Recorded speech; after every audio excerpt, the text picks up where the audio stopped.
Technoïde. Aujourd'hui, on va faire le déballage du Vernetor. Donc, un téléphone qui m'a été envoyé par Gearbest et je leur remercie. Je m'attendais pas à ce qu'ils puissent m'envoyer un téléphone qui soit un peu plus onéreux que ce que j'ai d'habitude.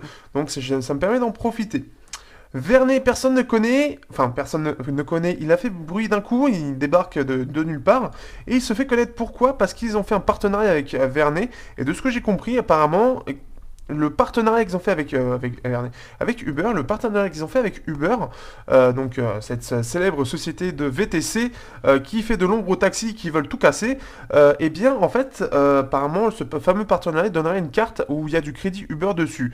Alors, je sais pas si c'est que pour la Chine ou si c'est pour tout le monde, mais on va voir ça. J'essaie de me renseigner un petit peu plus, essayer d'en savoir plus. Néanmoins, ça reste un petit peu flou par rapport à ça. On sait juste qu'il y a un partenariat qui s'est fait entre les deux marques. Donc, c'est quand même une sacrée entrée pour Vernet qui en est à son deuxième téléphone, sachant que le premier c'est le Vernet Apollo qui va débarquer avec un Helio X20. Donc en tout cas, on peut voir que au niveau de la boîte, on a quelque chose qui est quand même assez joli. Alors il a pris quelques coups pendant le voyage, mais c'est assez joli. Ça fait ce côté un petit peu tissu qui est assez cool et qui, franchement, pour un téléphone qui est vendu entre 100 et 120 dollars, donne il y a un certain cachet. Alors, au niveau des caractéristiques, donc c'est montré ici, donc on a un processeur octa-core 64 bits, on a un lecteur d'empreintes, 3 Go de RAM et 16 Go de ROM, on a un écran HD on-cell, donc c'est-à-dire c'est écran et dalles tactiles qui sont fusionnés, un écran 2,5D en arc, on a même un chargeur Quick Charge de 2 ampères 5 volts, du Gorilla Glass 3, un appareil photo de 13 mégapixels, un appareil frontal 5 mégapixels et dual SIM, dual standby. Alors ça c'est assez cool puisque là c'est vraiment on a quelque chose de très complet. Je trouve que il se met vraiment bien face au Redmi 3 qui est lui par contre beaucoup plus dans l'autonomie, mais c'est son concurrent direct et donc on va voir ça tout de suite. Alors j'ai demandé en plus de ça la version grise parce que beaucoup ont la version noire, donc il a mis un petit peu de temps à venir, mais on va voir ça un petit peu. Donc on peut voir, alors déjà on peut voir le téléphone. Alors, on va le déballer. Bien emballé. Apparemment, il y a même un petit film de protection. Donc ça, c'est plutôt cool. On a déjà ça d'intégrer. Ah, il est assez joli. Il est assez joli. Il me fait pas mal penser un peu au HomeTom. Quand je le récupérais, j'essaierai de le montrer. Il est assez joli. On a un petit lecteur d'empreintes. Par contre, ça gratte un petit peu, on le sent. Donc voilà, on est tort. C'est assez bien présenté. Hop. Alors, on va voir. Ça se trouve, il y a une petite protection pour la batterie. C'est bien parce que, hop, alors c'est assez mou. Je trouve il se fait assez métal. En gris, il fait très métal, je trouve. Il donne une sensation métal assez intéressante. Je pense que j'ai bien fait de le prendre en gris. De le demander en gris. Voilà. Ah oui, c'est vrai que, voilà. Donc en gros, en fait, on va pouvoir démonter la batterie, mais en fait, elle est vissée. Alors on peut voir, on a donc SIM, alors là c'est du micro SIM ou du SIM classique, je dirais SIM classique. Deuxième SIM et l'ASD. Il se met où la SD? Il n'y a pas de carte SD, je pense. Ah si, il y a la SD qui est comme ça. Oula, ça a l'air assez particulier leur truc. La SD, oula, ils ont réussi à optimiser ça. Je pense que le lecteur d'empreinte a été assez particulier à mettre en place. D'accord, donc hop. Ah bah, il est en train de démarrer.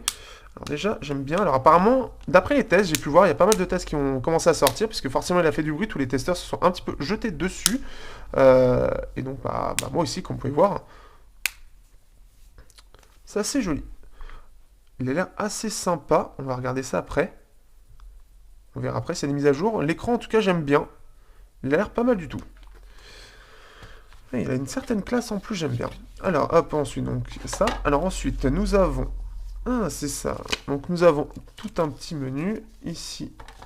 Hop. Donc voilà, si on veut en profiter, on a droit. Alors là, on a une réduction sur le premier truc Uber avec mon petit truc ici. Et on peut aller dans promotion. D'accord, donc c'est ça. Alors ça a l'air tout con, mais ils ont réussi à se faire une sacrée com grâce à ça, hein. Ils ont été assez intelligents. Donc ici, on a le chargeur Quick Charge qui, il fait pas mal. Alors là, peut-être, il a l'air en tout cas assez bien foutu. On a quand même verni. C'est assez bien présenté jusqu'à maintenant. Et on a ici le câble USB. Alors là, par contre, le câble USB, il allait faire assez cheap. On verra ça avec le temps. Mais voilà.